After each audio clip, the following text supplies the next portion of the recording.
What do we need for today?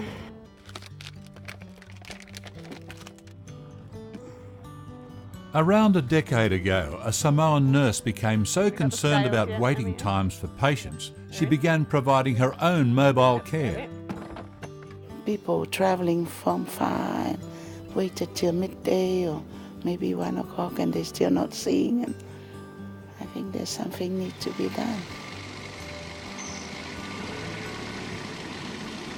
Simulai Tavana is the founder of Tavana Nurse on Wheels, known as Tinau. There aren't any aged care homes, for example, so the Samoan culture is that they care for their elderly and they care for them in the home and in the village environment. We need that one, I think that's all.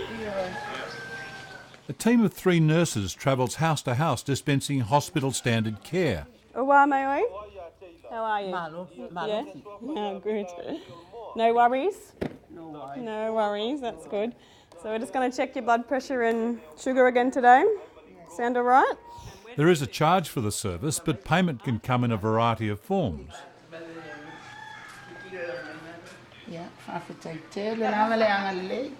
I think that's part of the culture in Samoa. If they don't have money to pay the service, we've been coming to this lady for the last 6 years, and sometimes she give us 10, 20 tala as a gift, and today she showed her appreciation of our being here together to give us those food. Not much room, hey? Assistance for the services come via the Australian Government's volunteer program. We'll meet again. Anita Dunn was in search of adventure, a life experience and an opportunity to expand her horizons. NAIAD is an Australian Youth Ambassador for Development. Usually you've got to be under 30 and usually it's quite getting skilled young Australians to go overseas into developing countries. All this kind of care that I'm doing is Anita's specialties. She's palliative nurse, she's also oncology nurse. It's not just the elderly on the client list of this outreach clinic. Sorry, Bubba, I'm just going to hurt you a little bit, all right? I think we did like 400 immunisation last year. From what I understand, due to sort of poor rural health and low immunisation, there's been a bit more of a high infant death rate. I think so. Immunisation is something that I know AusAid's trying to really promote. Like many Pacific Island countries, the greatest health issue in Samoa is type 2 diabetes. Your sugar been okay? Yes. We'll see how it is, hey? 3 sisters in this one household are being treated. Lifestyle is seen as the main contributing factor. Definitely the westernised diet, I think that's part of the problem. Lots of saturated animal fats, there's lots of fried foods, lots of imported cans of corned beef and Asian noodles and things like that. A single house call can often lead to treatment for a large extended family. Yeah, often we do a lot of families together. Usually they live close together, sort of houses around the main house sort of thing. So usually they come out when we do a visit and everyone gets a check, blood sugar, blood pressure and that sort of thing. This fisherman had a headache, saw the nurses and decided to drop in. Well, you might have a little bit of flu, but take a couple Panadol and lie down. Plenty water. Yeah, it's very common. If they see the nurse on wheels, they generally, can get a bit of advice and a bit of a check while they're here. So yeah, lots of people come out of the woodwork when we rock up in our red truck.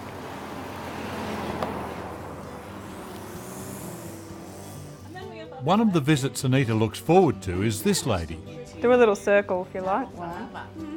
Very slowly. She has high blood pressure, diabetes and scoliosis, seriously affecting her mobility. Oh, you're doing great. As a retired teacher, she delights in providing Samoan lessons for the Australian nurse. Ha, ka, ro. She's a lovely lady. She's quite a character, and every time I go, she makes me laugh. She's so cute. So she's been trying to improve my Samoan since I've been here, which is pitiful. Speaking Samoan for Anita and her husband is part of embracing the Samoan way of life.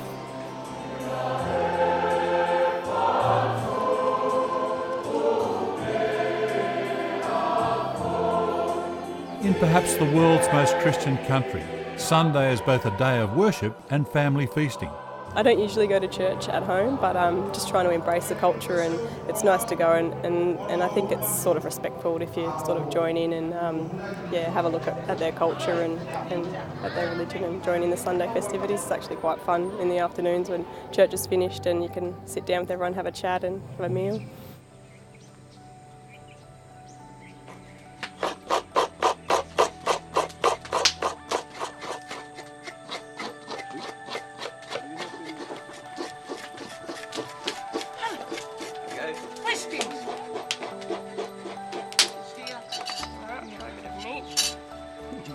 The meal is the traditional umu, an all-day event. A pig is roasted on the coals from early morning with fish, taro and tropical fruits. The Samoan experience could bring a change in Anita's career direction. I think I'd like to get into community nursing when I get home. It's something that's, it's quite nice. It's better than the sort of regimented, shift work that we do in a hospital. You've got a lot more freedom, you get to have a good chat and it's nice. As for the future of the Tavana Nurse on Wheels service, the boss would like to expand to Samoa's other islands. Why not? That's part of my service plan. Extend to Hawaii, maybe American Samoa one day when I do have the resource people.